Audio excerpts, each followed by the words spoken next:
In a bold move that's sending shockwaves through international relations, former President Trump has just declared his intention to label Mexican drug cartels as foreign terrorist organizations. This isn't just another policy change, it's a decision that could completely reshape the relationship between the United States and its third largest trading partner. Picture this: Mexican cartels, once simply classified as criminal organizations, could soon share the same designation as ISIS and Al-Qaeda. But here's where it gets complicated. These cartels aren't just drug traffickers hiding in the shadows. They've woven themselves into the fabric of Mexico's legitimate economy, from luxury beachfront hotels to the avocados on your breakfast toast. The implications? They're staggering. American businesses could unknowingly find themselves breaking federal law just by doing business with Mexican companies. That resort you're planning to visit in Cancun? That avocado farm supplying your local grocery store? They might have hidden cartel connections that could suddenly make them off limits to U.S. companies. But it gets even more complex.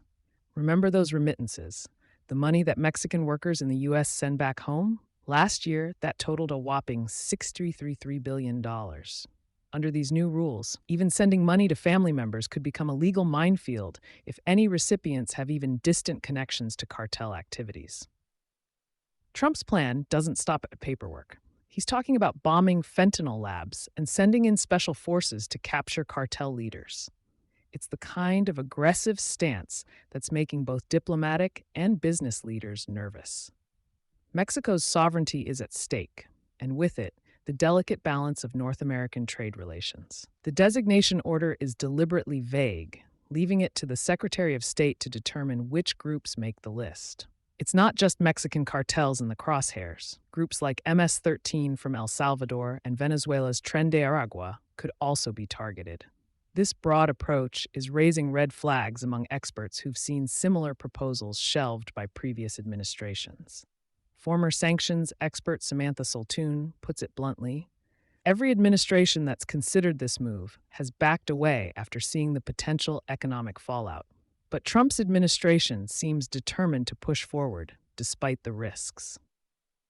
Think about the ripple effects.